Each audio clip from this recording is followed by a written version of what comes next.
Before he got his big break playing a meth-dealing chemistry teacher in Breaking Bad, Bryan Cranston was beloved for his role on the Fox sitcom Malcolm in the Middle. Other credits included Seinfeld, King of Queens, and Saving Private Ryan. But Breaking Bad changed everything for Cranston. He won the Emmy for Best Lead Actor 3 years in a row and quickly became a household name. Since the show ended, Cranston has continued on his path to fame and fortune. He has starred in movies like The Disaster Artist and Isle of Dogs, and received an Oscar nomination for the 2015 film Trumbo. Many actors flounder after they find success, but Bryan Cranston is a notable exception. He has worked steadily and appears to be content in his personal life, taking on new challenges like directing, stage acting, and starring in a Mountain Dew ad campaign. Aaron Paul was relatively unknown before he appeared in Breaking Bad. He had bit parts in television shows but was totally unknown to the general public. But his philandering, explicit depiction of the character Jesse Pinkman on Breaking Bad earned him hordes of new fans. This opened up doors for Paul, who has continued to star in a steady stream of film and television roles. He was featured in Need for Speed, Central Intelligence, and American Women. In addition, he had a recurring role on the Emmy-nominated show BoJack Horseman. The actor will also star on Season 3 of HBO's Westworld, playing an LA-based construction worker named Caleb when the show returns in 2020. In 2019, Paul teamed up with Cranston to release a mezcal line called Dos Hombres. Overall, fans see Paul as happy and successful in his post-Breaking Bad life. Anna Gunn played Walter White's wife, Skylar White. It was her breakout role, and she won critical acclaim, with 2 Emmy Awards in the Outstanding Supporting Drama Actress category. In August 2013, she wrote an op-ed piece for the New York Times examining the public dislike directed toward her character. She felt that she was playing an unlikable character, and that many fans were mapping these qualities onto her as a person. Following Breaking Bad, Gunn went on to guest star on The Mindy Project, Portlandia, and Criminal Minds. She also starred alongside Tom Hanks in the 2016 movie Sully and appeared as a councilwoman named Julia Aries on Shades of Blue, which starred Jennifer Lopez. Like the rest of the core cast, she has done well after leaving the show. Though he isn't a household name, Dean Norris had a robust career before he ever starred on Breaking Bad. His film credits include Lethal Weapon 2, Hard to Kill, Total Recall, Terminator 2 Judgment Day, Starship Troopers, The Cell, Little Miss Sunshine, and Evan Almighty. But his role as a DEA agent on Breaking Bad was a career-defining moment. Like the rest of the Breaking Bad alums, he has kept extremely busy since leaving the show. Norris's righteous DEA agent was the antithesis of his next TV role, corruptible councilman Big Jim Rennie on Stephen King adaptation Under the Dome. Although the critically hammered series lasted 3 seasons on CBS, Norris has popped up in other series, such as Unbreakable Kimmy Schmidt and Sons of Liberty, and had 2 movies come out in 2017, The Book of Henry and Fist Fight. Like her sister Skylar, Marie Schrader couldn't catch a break with fans. That being said, clearly Michigan-born actress Betsy Brandt delivered a convincing performance. Before ending up on Breaking Bad, she studied theater at Harvard University's Institute for Advanced Theater Training and had roles in Magic Mike and Without a Trace. Other TV performances included Judging Amy, ER, Boston Legal, The Practice, and NCIS. Of course, none of these were major roles, and Brandt didn't receive much close attention until she landed the part of Marie on Breaking Bad. And her tenure after finishing the show has been fruitful. Although the Michael J. Fox show was canceled after 1 season, Brandt has since checked into Children's Hospital, Parenthood, Masters of Sex, and Axe Cop. Now she's a regular on CBS's freshman family comedy Life in Pieces.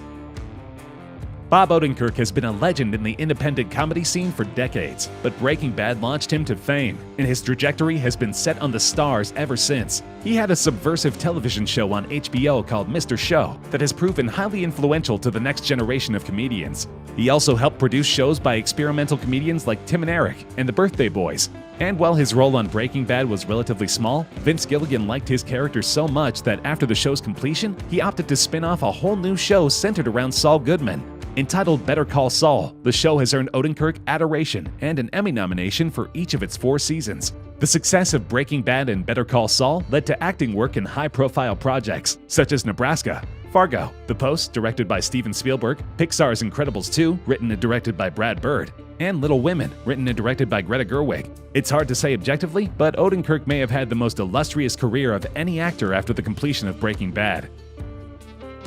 Giancarlo Esposito portrayed Gustavo Gus Fring, another major player in the drug-dealing business. For this role, he won the Best Supporting Actor in a Drama Series award at the 2012 Critics' Choice Television Awards, and was nominated for an Outstanding Supporting Actor in a Drama Series at the 2012 Primetime Emmy Awards. Esposito is set to portray Archie in the Disney Plus film adaptation of the young adult book Stargirl. Esposito will star alongside singer Grace VanderWaal, who will play the titular character in the movie. The actor also appeared on the Cinemax series Jet, Amazon's The Boys, HBO's Westworld, and ABC's Once Upon a Time. He reprised his role as Gus Fring for Better Call Saul, too. In addition, Esposito has appeared in movies like Okja, Money Monster, The Jungle Book, and Maze Runner: The Scorched Trials.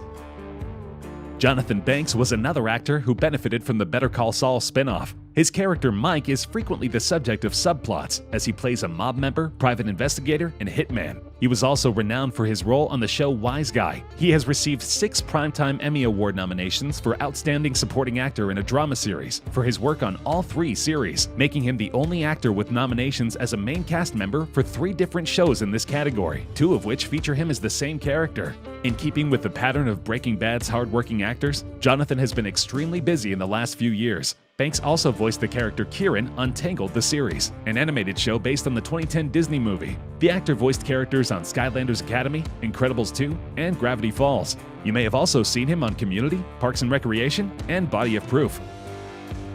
Hollywood newcomer and Louisiana native R.J. Mitte broke into the acting world with his role as Walter White's son, who has cerebral palsy, on Breaking Bad.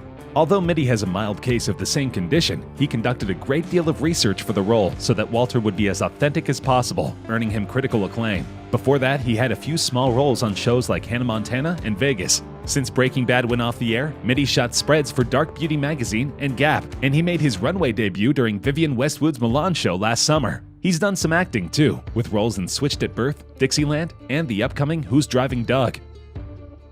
Jesse Plemons started his career early as a child actor. Plemons got his start in a Coca-Cola commercial when he was 3.5 years old. Then when he was 8 years old, he started doing extra work, and with the support of his family, spent time auditioning in Los Angeles and landing small jobs. He also had early roles in critically acclaimed films like All the Pretty Horses, Like Mike, Observe and Report, Battleship, and The Master. In fact, his breakthrough didn't even come on Breaking Bad. He first gained notoriety for his role in the show Friday Night Lights. In the years that followed Breaking Bad, where he was celebrated for his role as the villain Todd Alquist, he landed roles on Black Mirror, Fargo, and Bridge of Spies, among many others. Though he is only 31 years old, it appears that Plemons has a very full career ahead of him.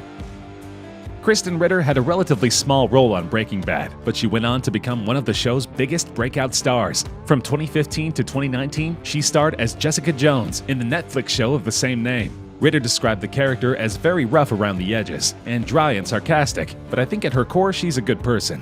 She put on 10 pounds of muscle for the role, and it turns out all that exercise was worth it, because fans were delighted with her depiction of Jessica Jones. In 2010, Ritter starred in the television series Gravity, alongside Yvonne Sergey, Ving Rhames, and Rachel Hunter. Other post-Breaking Bad roles include What Happens in Vegas, Confessions of a Shopaholic, She's Out of My League, Veronica Mars, Big Eyes, and The Hero. 80-year-old Mark Margolis is an absolute legend in Hollywood. He got his first acting gig in 1976 and played important parts in movies like Scarface, Requiem for a Dream, and Noah. Then Breaking Bad brought him to a brand new audience. He serves as a minor antagonist for seasons 2 and 3 and a supporting character of season 4 of Breaking Bad. Since then, Hector has appeared on the prequel series Better Call Saul as one of the 2 primary antagonists in both season 2 and 3. In 2012, his role as Hector Salamanca earned him an Emmy nomination, and he has performed in several movies recently, including My Big Fat Greek Wedding 2 and Valley of Bones. Unlike everyone else on this list, Stephen Michael Quezada used his fame on Breaking Bad to kickstart a career in politics. He had mostly bit parts in television and movies before he got a big opportunity on Breaking Bad. His 33-episode run is still by far the longest that he had on any television show. Quezada was elected to the Albuquerque School Board, and in 2016 he earned a 4-year term as the Bernalillo County Commissioner. Charles Baker is another actor with a relatively paltry filmography leading up to Breaking Bad. Certainly he had several film credits, but most of them were small roles, and even fewer were recurring. He got a big break when he was cast as Jesse Pinkman's old inmate friend on Breaking Bad. After a 15-episode run on Breaking Bad, he more or less went back to the same sort of roles he was getting before. These include small parts on The Blacklist, Brooklyn Nine-Nine, and The Rookie.